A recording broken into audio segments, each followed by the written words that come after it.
नमस्कार, एचएस बिहार देख रहे हैं आप। मेरा नाम उदित तार्यन है। सुशांत सिंह राजपूत मामले में सीबीआई जांच अपना काम अब शुरू कर चुकी है। महाराष्ट्र सरकार की जो प्रशासन है उनके द्वारा जितने भी रिकॉर्ड्स अभी तक कलेक्ट किए गए थे सुशांत सिंह राजपूत मामले में, वे सारे के सारे सीबीआई को सौंप दिए गए हैं और सीबीआई अपनी काम जो है वो शुरू कर चुकी है। अब बात करेंगे बयानबाजी का। बयानबाजी जो है वो लगातार इस मामले में पहले दिन से ही चल रहा है।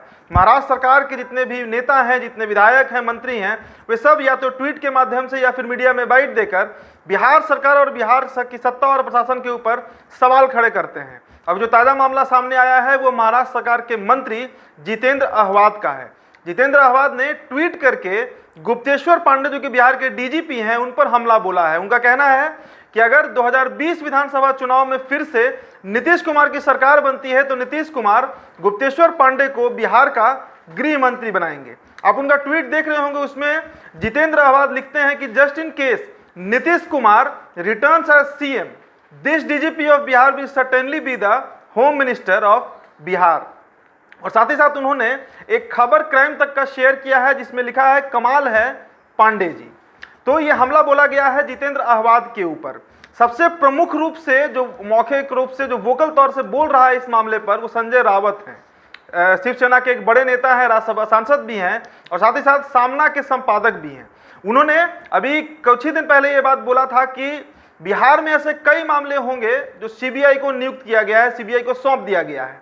इसके बावजूद उन मामलों में क्या प्रगति है, क्या वो मामले अपने कंक्लूजन तक पहुंचे, कितने आरोपी गिरफ्तार हुए, ये सभी सवाल हैं। तो आखिरकार महाराष्ट्र सरकार के ऊपर बार बार सीबीआई का हवाला और सीबीआई का धमकी क्यों दिया जाता है, ये सवाल किया गया था संजय रावत के द्वारा जब सर्वोच्च न्यायालय ने सीबीआई जांच को मंजूरी दे दी थी। पर इस बार टारगेट किया गया है गुप्तेश्वर पांडे को।